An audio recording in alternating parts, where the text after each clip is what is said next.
penandatanganan fakta integritas anti narkoba sebagai bukti komitmen personil Polres Aceh Singkil dalam berantas narkoba pada Senin pagi langsung dipimpin oleh AKBP Ian Rizkian Milyardin, Sarjana Ilmu Kepolisian sebagai Kapolres Aceh Singkil. Seluruh pejabat Polres tanda tangani fakta integritas tersebut. Peristiwa ini diharapkan oleh masyarakat sebagai contoh bagi lembaga lainnya untuk serius berantas narkoba, khususnya di Kabupaten Aceh Singkil. Kapolsek Danau. Penandatanganan fakta integritas tadi itu tujuannya adalah untuk meminimalisir penyalahgunaan narkoba di lingkungan Polri, karena kita kan sebagai leading sektor penanganan penyalahgunaan narkoba.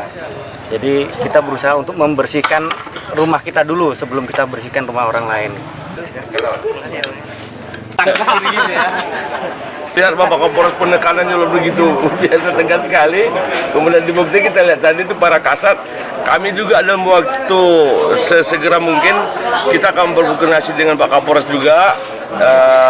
Format fakta integritas itu bagaimana nanti akan kita laksanakan di kabupaten. Menunggu Bapak Bupati saja pulang ini dari luar daerah. Kita akan tindak lanjuti juga dengan hal yang sama. Bribda Junaidi melaporkan dari Polres Aceh Singkil.